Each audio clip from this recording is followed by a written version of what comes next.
Yo, yo, yo, mga bossing! Yes! And finally, dumating din ang aking unang Nike Off-White shoes. So, sinuwerte tayo na mag-release sila nitong Air Jordan 5 with the collaboration with the Virgil Abloh ng Off-White. So, kung tatanungin nyo ako kung paano ako sinuwerte, mamaya sasabihin ko sa inyo. So, ngayon, ito na siya. Dumating din after 1 week. Ito na siya. Kaya, kung excited na kayo, excited na rin akong buksan to. Tara, samahan nyo ako.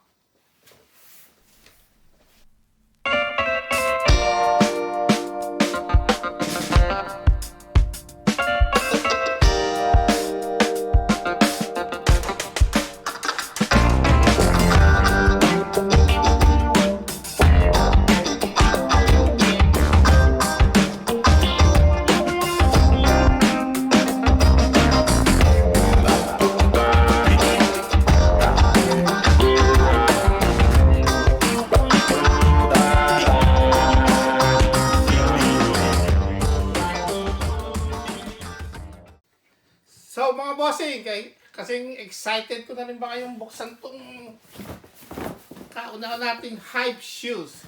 So disclaimer lang mga bossing ha, hindi ako expert sa sneakers. Hindi ako katulad nila Big Boy Cheng or ni Sir Julius. Pero dahil ito ay nasa box, nandito ako para buksan to. Kaya ayan. So, kung gusto nyo malaman kung paano kinuha to, tapusin natin ang video to. Sa huli, ipopost ko kung paano ko nakuha to. Baka swerte din kayo. Kaya ito. So, yun yung kanyang box. So, you have plant a tree full for freshness. So, I think dito natin magandang buksan. Pero, pwede rin siya dito. Kaya, tara! Ang gigigil na ako dito, buksan na natin. Tatry ko muna dito ha. Para mas save natin kung ganda kasi ng box eh. Tingnan natin kung kaya natin i-save.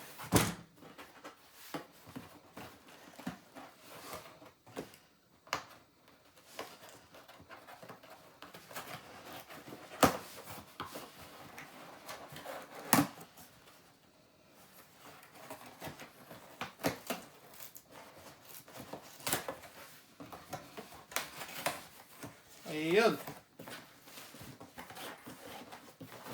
Ito ang ating unang pasilip. Ito kanyang pinaka-box sa kanyang sapatos. Siguro nakita nyo na rin nag-unbox ito si Big Boy Cheng. So, ayan ang box.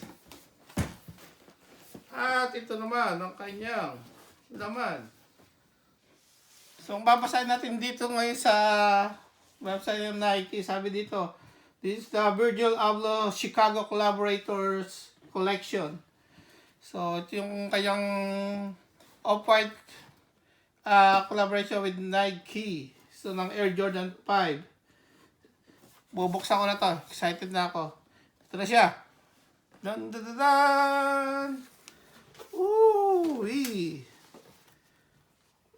Oh man, nagkalat ng Off-White.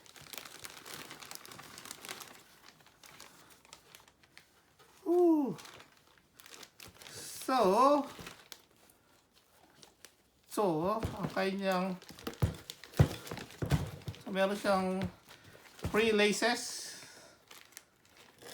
Ayan. So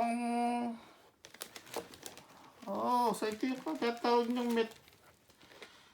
metallic. Asan ba yun? Black metallic colorway kasi parang siyang plastic or ano bang tawag sa ganitong materyales. So, tapos yung hindi pa siya clean finish yung kanyang cut. So, yun siyempre 23. So, parang siyang nylon. So, ito yung kanyang box. So, butas-butas din kasi siya para yung sapatos. Maraming butas. So, ayan. So I got size 9.5, 9.5.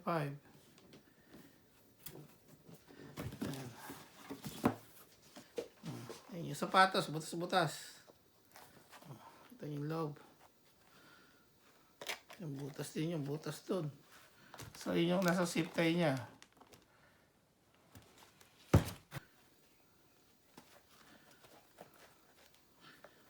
Ayos, ano? Ito yung isa. Yung isa, ito, mayroong butas dito, ito wala. Tapis lang. Marami na siyang butas. So, see-through. So, ayun nga, parang nylon plastic, parang tarpaulin. Ito yung texture. There you go, mga bossing. Cup or drop, sabi nga ng mga sneakerhead. Laging tanong, cup or drop. So, yeah mga bossing. So, nakita nyo na. So, hindi ko alam kung paano masasabi ng mga sneakerhead dito. Pero, dahil ito first time ko magkaroon ng off-white at Nike shoes. At talagang sinuwerte ako. Hindi ko alam ngayon kung paano gagamitin ko pa ito. Tatago ko. Siyempre, magkano ngayon to, di ba? So, mahal na siya. Kaya, siguro, mailang gamit na lang to. Sabay, tulad ng iba. Pero hindi siguro ito magiging dead stock. So yun muli sa mga bossing, just to let you know, dahil sunod-sunod na swerte natin, pagkatapos ito, lumabas din yung Yeezy Earth, actually, kaya, at sinuwerte rin tayo nalo sa draw, kaya siguro pag dumating yun, bubuksan natin. So, sa muling pagbubukas ulit mga bossing, bye for now! Yeah, yeah.